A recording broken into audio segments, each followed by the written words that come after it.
So nagkikrave ka ng ube, nagkikrave ako ng leche flan. Ayun, pinagsama. To become one. So sa akin yung taas, sa yung baba. Wow! Ang lambot. Tara, tikman nyo. Punta kayo, matitikman nyo. Busog. Busog.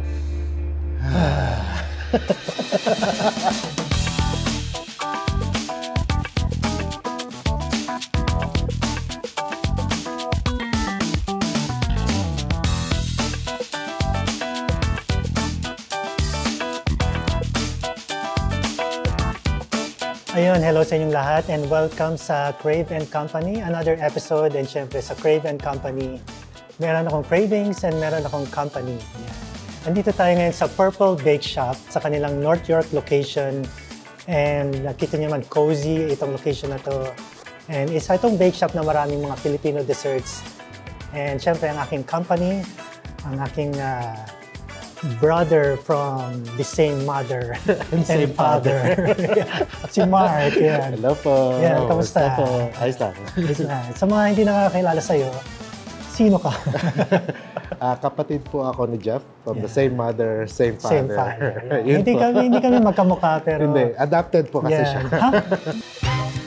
Si Mark ay nagtatrabaho ka sa Willowdale Nissan. Sa Willowdale Nissan as a finance manager po. Ayan, kung kailangan nyo may gustong mag-manage ng finance nyo sa Nissan, ikaw ang aking piniling company kasi nung nalaman kong low budget.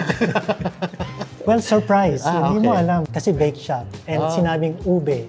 Kaya alam ko mahilig ka sa ube. Oo, mahilig ako sa ube. Since bata. And every time na may birthday ka, ang request mo, cake ay? Chocolate. Ay, chocolate. Ube. Ang lagi kong request. Kasi sa Pilipinas pa lang, birthday, ube na. Pero alam ko yung birthday mo, may mga ube ice cream. Yung lolo natin, ino-order yung buong sorbetero. Makakalain mo yun, pinapalaman nila sa tinapay yung ube. Ice cream. Ice cream. Masarap naman. So, natikman mo na ba ang Purple Bake Shop? Hindi pa. Oh, so first time? First time. Ako rin, and I think ang sikat nila dito is yung halo-halo. Meron silang ube halo-halo. Oo. Hindi ko pa natikman, so first time ko rin natikman. First time natin natitikman. Try natin. Sigurado naman masarap. Basta ube kasi yung lasa niya kakaiba talaga. So yun, order ako ng Fantasy Halo-Halo. Order ka ng? Number 1 halo-halo nila. Yung ube halo-halo. Ube halo. Ayan, sige, order tayo.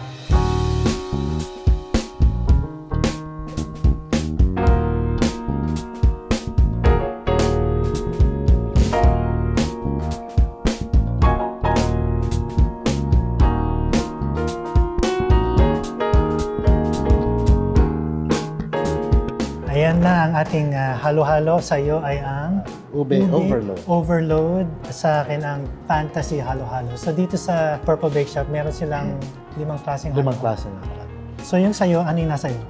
Ube cheesecake, ube ice cream, ube sweet, ube jam, ube flan, ube sauce, tapioca, saka evaporated milk. Puro ube. Yeah. Sa'yo? Sa akin, meron akong sweet beans, coconut jelly, evaporated milk, condensed milk, ube and classic flan. So may leche flan.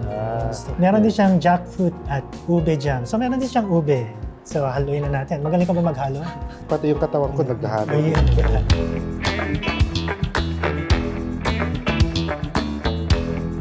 So yung akin, pwede kong buksan. Try mo, buksan. Hindi. Punong-puno ng ube. Okay, tikman na natin. Sige. Sarap. Yung lasa niya is yung parang sa probinsya. Ang gusto ko talaga sa halo-halo is yung may leche flan. Tsaka yung jackfruit. Yun yung paborito ko sa yung pinipig pa wala. Meron yung crunch. Pagkagat mo, may crunch. Lasa mo yung lahat ng flavor. Hindi siya masyadong matamis. Kala mo masyadong matamis, pero hindi siya masyadong matamis. Kailan ka ba huli kumain ng halo-halo? Nung summer. Summer. Ito, available, I think, ang whole year, itong halo-halo nila. Which is okay lang kasi kung ganito naman kasarap, talagang orderin mo. Busog. Pero hindi pa tayo tapos kasi sobrang generous nila dito. Binigyan rin tayo ng cake. So meron tayong tiramisu. Wow, ube yema. Ube yema. Tsaka syempre ito yung ube leche flan. And marami pa silang actually iba't ibang flavor na ginagawa dito sa store. Meron silang mga cake na ube. Nakita ko yung parang cake ng birthday ko. Nakita ko din dito eh. Okay, sige. Tingnan ko ang ube tiramisu. Wow! Ang lambot. Napaka-creamy. Ube nga. Ubing-ube. Ang sarap niya. Ito ang ube yan, ha? Again, hindi siya ganun katamis. Tikman mo. Tara. Ang sarap. Panalo rin. O, ito na. Ube, leche flan. Oh, Lasa mo yung ube, saka lasa mo yung leche flan. walang nag-overpower. Pareha silang nandun sa panlasa. At saka, hindi masyadong matamis. Tikman nyo. Punta kayo, matitikman nyo. Sarap. Ngayon yan, bago tayo magtapos sa ating dessert, simulan natin ang main course. Baliktad. Hindi kasi meron silang empanada and yun nga, sobrang generous nila.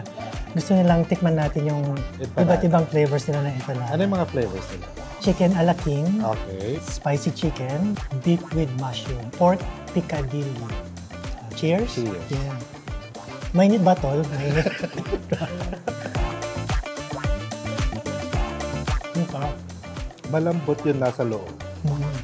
Tapos madami siyang mga karne. Malasa din yung karne. Panalo rin yung empanada nila. Sobrang sarap. Cheers. Sa iyo ay kape. At tawag nila dito ay Manila Latte. Yung beans ng kape nila ay galing pa sa Pilipinas. And ito naman is ube ice latte. Ice drink naman na may ube flavor. Ito yung kape nila, parang Barako coffee yung sa nakukoma sa Pilipinas. Masarap talaga siya. Okay.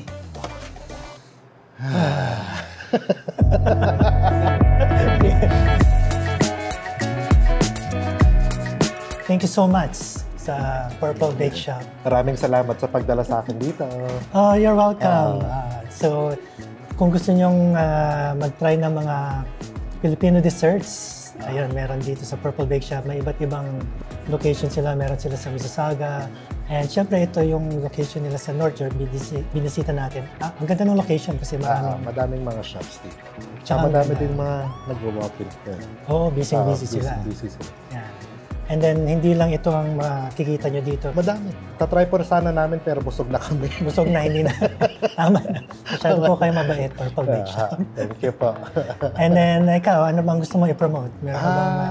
Meron ka bang IG? Mark Atienza, Willow Del Nissan ho, Finance Manager.